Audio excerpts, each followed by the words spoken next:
Oh, eto na. Pag-usapan na natin ng malupit na malupit itong mga nangyari ngayong araw. Pero bago yan, si Joel Chua umaarte. Si Joel Chua umaarte. May bago na naman silang palabas. Alam niyo, sabi ko nga sa inyo mga bossing. Wala na to. Wala nang pag-asa tong ano na to. Wala nang pag-asa itong tawag na ito. Wala nang pag-asa itong nangyayaring ano na to. Nangyayaring hearing niya. Wala nang pag-asa yan. Bakit? Hindi naman nila kaya kasing makaabot talaga ng ano. Hindi nila kaya makaabot talaga ng 16 votes. O kasi wala na eh. 16 talaga to convict eh. 16 to convict. Sabi ko naman sa inyo, yung 13 na meron sila, hindi lahat yan boboto pabor sa impeachment ni VP Sara. Ang boboto lang dyan yung mga dilawang tae. Yun lang. Pero iba dyan sigurado ako, lalo na yung mga re-electionist. O kung hindi man re-electionist sa senators, ay tatakbo sa mga ibang posisyon sa gobyerno kung tapos na yung kanilang termino. O lahat yan mga bossing. Lahat yan hindi na yan boboto. Kasi nga dito, ang usapan dito, hindi naman usapan dito kung guilty o not guilty si Inday Sara eh. Oo, ano to eh, political ito. Politika to. Kung ano yung pulso ng tao, doon ibabase netong mga senador yung kanilang verdict. Malabo na to. Gusto lang naman nila magtuloy-tuloy ito. Mantakin mo ilang buwan to. Ilang buwan to. Tatagal daw ito ng 90 plus days. 90 plus days, that is what? That's 3 months. So 3 months mga bossing na hindi mapag-uusapan yung flood control. 3 months na yung incompetence ni Bongbong Marcos hindi masyadong mapapansin pero wag ka. Hindi namin kayo tatantanan, ulul. Kahit may ganito, putangin na ninyo, araw-araw, sa tuwing uulan at babaha, puki ipamumukhaan namin sa mga mukha nyo makakapal. Tangina ninyo kung gaano karami ninanakaw nyo sa bayang Pilipinas, mga hindot kayo. Mga ulul. O, so ito, mamaya babalikan natin lahat ng yan. Ito si Joel Chua. Pumupropaganda na naman ng inutil. O, siya pumupropaganda. May mga sinasabi na naman siya dito. O, pakinggan natin kung ano yung bago natin balikan yung bago natin balikan yung hearing. Pasok. Na itong binanggit nung gabi na nangyari yung insidente na subject ng grave threat ngayon. At that time, syempre, hindi mo maalis na medyo matatakot naman talaga tayo. Tangina si Jose Rizal. Si Jose Rizal nang iwi. Tangina to, nakaganon pa ginaya pa yung buhok ni Jose Rizal na malalibro. Tangina nito. Feeling niya siya si Jose Rizal Yun ang peg niya eh. So dito ang sinasabi niya, natatakot daw siya. Saan ka na naman natatakot? Putang ina niyan. Saan ka na naman natakot? Natakot daw siya kay Inday Sara. Bakit may nagtanong sa kanya rito? Boss, natatakot ka ba kay Inday Sara? Sabi niya, boss, sino ba naman hindi matatakot? Talagang dapat matakot ka kay Inday Sara? Ang dami mong ginawang kabulastugan, di umano. Ang dami mong ginawang mga proyekto dyan, di umano, na walang silbi dyan sa distrito mo. Putang ina talaga matatakot ka kay Inday Sara. Kasi pag nanalo si Inday Sara at binuksan lahat yan, putya lalabas na lahat ng mga pinagagawa mong parang mga bahay ng kalapati dyan sa distrito mo. Yung mga barangay hall na puta 2 dangkal lang yung kapal, akala. 2 putang ina niyan. Ang ninipis, tapos pataas. 4 na palapag, animal yan. Ano yan? Shurak? Ano, aparador? Parang gumawa lang siya ng barangay hall na aparador. Tapos tinakpan niya pa yung mga eskwelahan. Yung ventilation ng eskwelahan, tinakpan niya pa. Wala daw permit yun, sabi ni Isko Moreno nun eh. Doon nga siya binanat-banata ni Isko Moreno, kaya bumait ito. Dinilaan yung tumbong ni Isko Moreno. Hindi na sila magkaaway ngayon eh. Matatakot ka talaga kung puros katarantaduan ang ginawa mo. Pero dito sa sinasabi niya, hindi daw siya doon natatakot. Natatakot daw siya saan? Dahil unang-una, ito namang hindi namang ordinaryong tao itong nagbitaw ng ganyang pananalita. Bagkus pangalawa sa pinakamataas na opisyal ng ating bansa. Pero sinasabi niya na natakot daw siya. Naging chubby si Jose Rizal Natatakot daw siya. Kasi daw nung nagsalita daw si Inday Sara na nagbanta daw siya sa presidente, sa Speaker of the House. Natakot daw siya, nagdagdag daw siya ng security. Wow, palakpakan naman natin. Hindi halatang natakot ka, sir. Kasi kung totoong natakot ka sa pagbabanta ni Inday Sara, sana huminto yung bibig mo kakadaldal. Hindi tuloy-tuloy ka eh. Tuloy-tuloy ka eh. So ibig sabihin, hindi ka natakot. Hindi ka naman talaga tinatakot ni Inday Sara eh.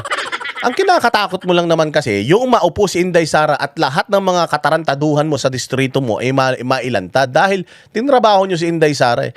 Simula 2022 hanggang ngayon, tinrabaho nyo si Inday Sara, nagpakasangkapan kayo kay Martin Romualdez para ululin si Inday Sara. Dati naman kayong mga Duterte supporter dyan sa Maynila, mga Duterte supporter kayo eh. Di ba sinabihan ka ni Isko Moreno? Sabi sa'yo ni Isko Moreno, bakit nyo naman ginanon yung tao? Bakit nyo naman ginanon si Inday Sara? O hindi ba ikaw din kapag katapos ng hearing, sabi ni Inday Sara, lumalapit ka kay Inday Sara tapos sasabihin mo na, ma'am, walang personalan ha, trabaho lang. O, noong kinausap ka daw ni Isko Moreno, anong sabi mo kay Isko Moreno? Bakit nyo tinrabaho si Inday Sara? Ang sabi ninyo, kailangan nyo ng pondo para manalo kayo sa eleksyon, tama?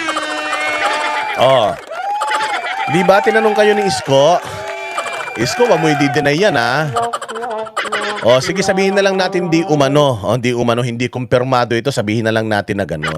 O, pero di ba tinanong kayo? Ang sabi mo wala kailangan nyo kailangan mo ng pera, kailangan ninyo yung programa, yung mga proyekto, tama, dahil hawak kayo sa liig noong noong Speaker of the House di ba? O, pero narinig ko lang yan, hindi yan totoo siguro, baka hindi totoo yan. Alam nyo naman ako, fake news peddler ako, baka hindi totoo, pero pwede naman niyang i-deny. Pag dininay niya, o di sasabihin ko, sorry, hindi daw pala totoo, sabi ni ni Chua, magpa-public apology ako. Ngayon pa lang. Nagsosorry po ako, nagpa-public apology ako dahil hindi totoo yung sinabi ko kanina. O, hindi pa dinideny ni Chua, binawi ko na, baka magalit na naman, magsampa na naman kayo ng mga libel na yan. Tangin na ninyo, hilig-hilig nyo magsampa ng libel. Kung kayo, makapanira kayo kay Inday Sara, sagad. Tapos kapag ka kayo ang nabibisto, nagagalit kayo ha. So ito matindi yung sinasabi niya rito, natakot daw siya. Matakot ka kay Inday Sara. Kayo ba lagay niyo sa comment section, naniniwala kayo natatakot ito kay Inday? Kasi kung natatakot ito kay Inday, hindi na to magsasalita. Kung matatakot ito kay Inday, sana hindi na siya bumoto pro sa impeachment. Kung natatakot to kay Inday, sana hindi na siya sumama sa prosecution. So, hindi totoong natatakot ka, sir. Kasi kung talagang natatakot ka, talagang nanahimik ka sana. Nanahimik ka sana. Hindi Ang tapang-tapang mo pa rin magsalita against kay VP Sara Panay ang statement mo, press conference nyo, panay ang salita mo sa media. Yan ba ang ng takot? Ang ina ninyo, lulokohin nyo pa taong bayan. Yung mga ganyang kakapalang mukha, wala kayong takot. Wala nga kayong takot magnakaw sa taong bayan. Di ako nagsabi niya na. Gine-generalize ko lang yung mga magnanakaw sa gobyerno. Hindi ko alam kung magnanakaw to. Baka kayo na bahalang humusga kung magnanakaw to Pero imagine kung magnanakaw ka. Kung magnanakaw ka, kapal-kapal nga ng mukha mo, di nga kayo natatakot magnakaw Kung magnanakaw ka. Pero ako naniniwala ko, hindi magnanakaw to. Matino to kung magnanakaw ka, hindi nga kayo natatakot magnakaw Tapos matatakot ka kay Inday Sara. Sino ba kalaban ni Inday Sara? Kalaban ni Inday Sara, komunista. Kalaban ni Inday Sara, mga terorista. Kalaban ni Inday Sara, mga kurakot. Kalaban ni Inday Sara, mga kriminal. Kalaban ni Inday Sara, mga adik. Sino ka dyan sa 5? Yun lang ang takot kay Inday Sara. Yung 5 lang yun. Kung sino pa man. Dagdag nyo na. Sabihin na natin, sa 10 mga kalaban ng pamahalaan, kalaban ng kabutihan, kalaban ng kabaitan, sa 10 na yan, pang ilan ka doon? Nasaan ka doon? Saang ka doon? Saang grupo, genre? Kabilong doon, ha? Diretso. So, makikita natin dito sa mga salaysay at mga video na pinakita yung kanyang pagiging violent nature na very unbecoming para sa pangalawang Pangulo. Violent nature, very unbecoming. Ano pala yung becoming? Ang becoming ba yung uutal-utal katulad ni Bongbong? Ang becoming ba yung pirma ng budget na puros pagnanakaw? Yung ba gusto ninyo? Ang unbecoming ba sa inyo is yung nagmumura, galit? Normal lang yun. Normal man lang yun. Kasi, yun? Human nature yun Di ba? Sabi nyo nga, violent nature. Bakit ka ba mapupunta dun sa violent nature? Halimbawa, ikaw, isang tao ka, gumising ka umaga. Kapag ang nature mo violent ang nature mo, puta, pagising mo ng umaga, may hawak ka agad na armas. Namamaril ka na sana agad. Ang merong mga violent nature, alam nyo, yung mga terorista, yung mga Al-Qaeda, ganyan. Yung mga ISIS, mga Abu Sayyaf, yan, violent ang nature niyan. Yung pagising mo pa lang sa umaga, putya, hawak na niyan, granada. Pero si Inday Sara, hindi. Si Inday Sara nanay. Si Inday Sara maganda naman ng Davao. Violent ba ang Davao? May violence ba sa Davao? Meron, pero napakaliit kumpara naman sa distrito mo sa Maynila. Puros mga tarantado tao dyan. Hindi ba? Inaamin nyo naman yan Gates of Hell nga ang dyan, tawag dyan. Inayos nga lang ni Isko yan. Kung di inayos ni Isko yan, puta, pati mukha mo hindi ba? Yung violent nature na sinasabi ninyo na hinaharp ninyo noon pa, malabo naman paniwalaan ng tao yan. Meron bang violent ang nature na ganun kaganda? Maghanap ka ng isang violenteng tao na ganyang kaganda. Ang violenteng muka, yung kay Luis Tro, yan. Mukhang violente yan, parang umaga pa lang. Ano na mukhang binugbog na ng 5 asawa Oh, yung mukha ni Dilima. Oh, yung mukha ni Dilima, yan. Mukhang yan ang violent ang nature. Bakit? Parang 5 saging ang sinusubo. At the same time. Oh, yan si Chel Jokno, yan ang mga violent ang feeling ko. Pwede kong sabihin na yan ang violent ang nature niya kasi yung ngipin pa lang niya Sabog-sabog Oh, di ba? Oh, ang violent ang nature, yang mga Makabayan Black. Oh, yan sila Tinyo, yan sila Renico. Oh, di ba? Yung mga yan sila kung sino-sino pa yung mga makakaliwa diyan, yan ang mga violent ang nature. Bakit? Hindi ba? Konektado sila konektado sila sa CPP-NPA. Di ba yung CPP-NPA yan yung armadong grupo ng mga yung CPP-NPA, hindi ba yung CPP-NDF, yung NPA, yun yung kanilang armadong grupo, hindi ba konektado daw sila doon? Yun yung violent ang nature. Hindi naman violent ang nature ni Inday Sara, ganda-gandang tao niyan Oo, Diyos ko naman, maka-violent ang nature naman kayo. Pati yung ibig sabihin ng violent, nagsalita lang ng ganun dahil galit siya, violent na yung nature. Nanapak lang ng lagi nyo sinasabi, nananapak yan ng sheriff. O ano naman, gusto ng tao yung ginawa niya Bakit niya ba sinapak yung sheriff niyo? Kayo kabobo-bobo nyo talaga, bakit?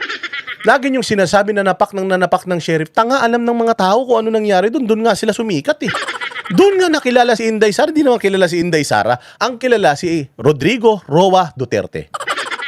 Hindi naman kilala si Inday Sara Mayor si Inday Sara ng Davao. Pero hindi naman siya kilala ng tao. Nabilib ang taong bayan noong ginulpi niya yung sheriff na yun. Dahil, pasista din Dahil hindi rin marunong makinig, nakiusap na yung mayor na, wait lang, bigyan mo ako ng time, asukasuhin ko lang to, kausapin natin mga tao dyan para walang gulo. Pinagtanggol ni Inday Sara yung mga madidemolish na mga taga Davao City Hindi nga nagreklamo yung mga taga Davao City, nagrereklamo kayo mga buwaka ng ina ninyo Di ba kayo mga bobo? Oh, doon sumikat si Inday Sara, doon siya nakilala po siyang tapang nito. Nung nakita ng tao ng Google Pay siya ng taga-gobyerno para lang ipagtanggol itong mga naaapi ng mga Pilipino, po siya sumikat si Inday Sara, sumikat siya doon kahit si Pangulong Duterte. Paano ba sumikat si Pangulong Duterte? Kaya nga nanalo si Pangulong Duterte bilang presidente kasi alam nila matapang, tarantado, takot ang mga kriminal sa kanya. So dapat lang kung takot sa iyo yung mga kriminal, dapat talaga nananakot ka. Meron ba naman takot sa iyo mga kriminal, hindi ka nananakot? Ano si Bongbong, hindi tinatakot yung mga kriminal? O kita mo puro kriminal mga nasa Pilipinas. Nakita mo tinakot ni Bongbong Marcos yung mga adik. O kita mo daming adik ngayon. Alam mo yan, dyan sa inyo sa Maynila, dagsana naman. Kaliwat kanan na naman yung mga krimen na ginagawa ng mga taga Maynila, di ba? Alam nyo kung bakit? Kasi nga, hindi sila tinatakot na itong administrasyon na ito. Nung panahon ni Pangulong Duterte, tuwan-tuwa mga tao, tinatakot nila yung mga kriminal tinatakot nila yung mga kriminal. Kaya ka siguro natatakot, Joel Chua. Kaya ka siguro natatakot dahil tinatakot ng mga Duterte yung mga kriminal. Kriminal yarn. Ng ating bansa. Sir, so safe to say you felt threatened during that time noong 2024 bilang kayo yung head ng Committee on Good Government and Public Accountability, tapos yung galit niya directed towards the committee. Siyempre, sino naman po ba ang hindi matatakot sa... Di ka naman natakot talaga. Kung natakot ka, sabi ko nga sana wala ka na dyan. Sinasabi ninyo, yung Davao City, hawak ng mga Duterte yan, magulo dyan, may vigilante sila dyan. Hindi ba kahapon ba yun o kanina? Nagsiselfie si Tinyo, Congressman Tinyo. Si Congressman Tinyo nagsiselfie, nasa Davao siya. Nagselfie pa sa may Jollibee, sabi niya yung Jollibee daw na yun, kilala nyo na kung sino may-ari. Hindi naman, bakla naman, hindi naman masabi kung sino may-ari. Kasi hindi niya kayang patunayan si Tinyo nasa Davao, di ba? Nagsiselfie-selfie. Buhay man si Tinyo. Wala naman nangyaring masama kay Tinyo. Hindi ba inaaway niya si Pulong, inaaway niya si Baste, inaaway niya si Inday, o tumungtong siya sa Davao City. May nangyari bang masama sa kanya? Ibig sabihin, hindi ganun ang mga Duterte. Kung kaaway ka ng mga Duterte sa politika, politika lang yan. Hindi mo sila kayang saktan sa politika. Pero kung magpasok ka ng droga sa Davao, mang-rape ka sa Davao, pumatay ka sa Davao, may paglalagyan ka talaga. Tinyo, sana nung nagpunta ka dyan sa Davao, nanggahasa ka. Nung nagpunta ka sana, representative Tinyo dyan, sana nanggulpi ka ng taga Davao para sana nalaman mo kung totoo bang Totoo bang may vigilante group dyan? Pero malaya kang nakapunta dyan, nakapag-selfie-selfie, wala kang pasa, wala kang ni isang harassment, walang nangyari sa'yo. Nakauwi ka ng matiwasay sa pamilya mo. O paano naging violente ang nature ng mga Duterte? Meron bang ganyan na violente ang nature? O subukan mo si Ridon. Si Ridon pumunta si Ridon doon sa Sultan Kudarat. Di ba hinahamon siya na suntukan ng isang konsyal doon? Subukan mo Ridon, pumunta ka doon. Putang ina kaya yung pisngi mo, magkakaroon ng dimples yan. Oo, magkakaroon ka ng dimples doon. Maniwala ka, yung mga kaangas-angasa mo, punta ka Sultan Kudarat, tina mo lilitsunin ka doon. Hindi sila kumakain ng baboy doon pero buhaya kumakain sila doon. O, tinan mo anong mangyayari sa'yo. O, di ba? Kasi ang Davao City, maayos man na lugar yan, peaceful man na lugar yan. Hindi naman kayo pinipigilan magpunta dyan. Pinapupunta nga kayo dyan para mag-imbestiga kayo eh. Paano mong sasabihin na natatakot kayo kay Inday Sara? Si Tino nga pag-alagala doon eh.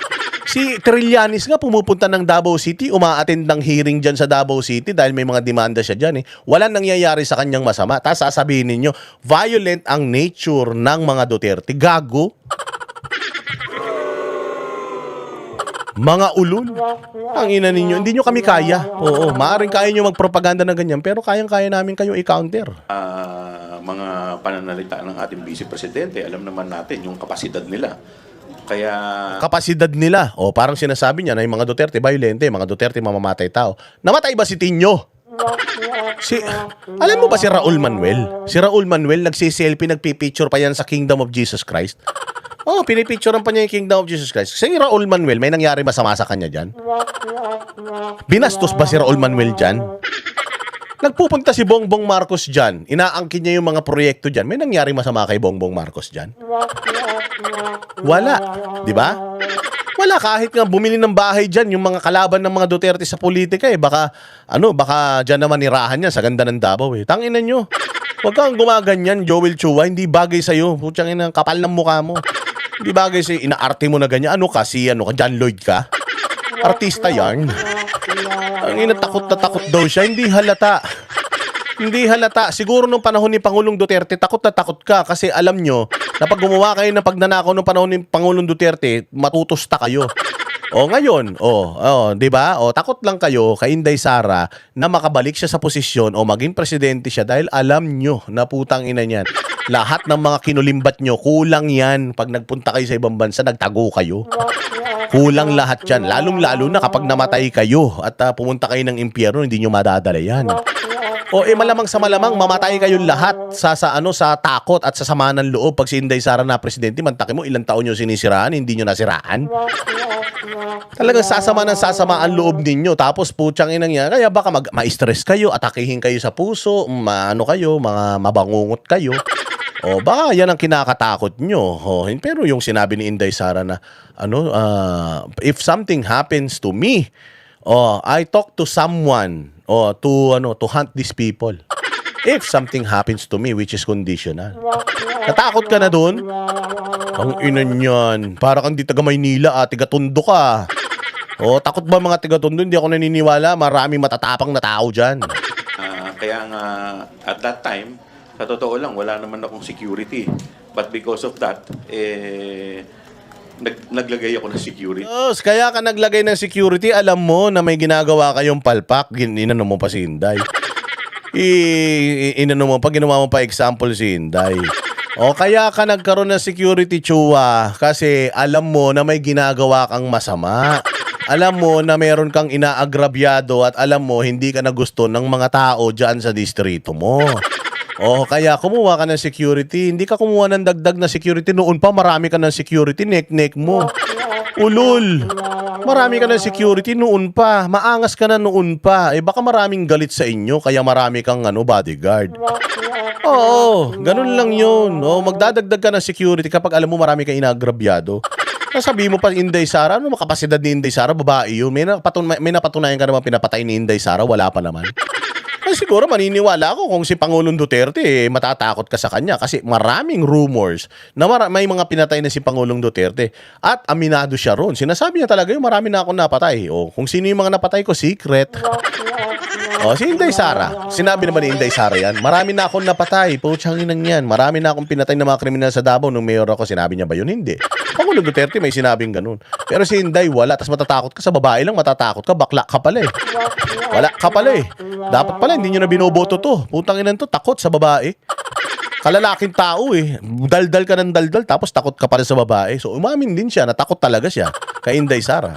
Dahil hindi naman talaga ordinaryo itong nagbitaw ng salita laban sa atin. So, Laban sa inyo.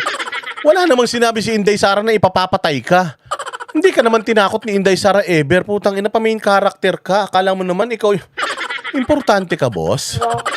Importante yarn. Tangina niya nagbitaw ng salita laban sa atin. Uy, gago, hindi ka pinapansin ni Inday. Oo, kinukupal ka lang ni Inday nung nakaraang eleksyon, pero putya, wala siyang panahon sa buhay mo. Wala namang kwenta buhay mo eh. Oo, sayang ang bala sa'yo. Kung may planong magpapatay sa'yo, putang ina, sayang yung bala. Magkano yung bala? 5 piso? Sayang yun. Oo, dapat sa'yo mamatay ka sa sakit. Mamatay kayo sa cancer, ganyan. Hindi kayo dapat pinapatay ng mabilisan. Oy, walang papatay dito ha. Huwag niyong papapatay yan. Kusang susunduin ni Satanas yan, sa mahirap na paraan. Hindi, wag niyong pwede niyo ipagdasal yung nito, yung demise nito, pero wala kahit isa kung sino man sa inyo nagpaplano sa buhay nito, itigil niyo na yan. Sayang lang ang gagastusin ninyo. Pabayaan niyo lang siya sa mga kasamaan ng ginagawa niya kasi makakalusot yan sa batas ng Pilipinas, pero never yan makakalusot sa batas ng Panginoon. Hindi makakarating sa langit yan. Putangin na niyan yung eroplano niyan, pababa, huwag kayong mag-alala. Oo, darating din ang karma ng ulol na yan. At kahit sino pang obispo, Santo Papa, ang magdasal sa kaluluwa niyan, putang ina, sama-sama sila dun sa impyerno, maniwala kayo. Bayaan nyo na yan, pabayaan nyo na yung walang kwenta buhay niyan. Pucha, umpisa pa lang, sabi ko sa inyo, matagal ako nawala eh. Pagka ganyan, matagal tayo nawawala. Nako po. Kami ang boses ng masa, hindi natatakot. Katotohanan lang, di kami nalulunod. Walang bahid ng sismis, lahat ay totoo. Kahit sino ka pa, pag mali ka babanatan ka. Walang pinipili kulay, wala kaming kinikilingan. Basta para sa bayan, kami lalaban. Pagtama palakpakan, pag mali banatan. Di matitinag, di matatakot, para sa bayan tuloy ang sigaw. Sa harap ng kamera, walang halong takot. Mga baluktot, lahat kayo'y tutumba. Ang hustisya at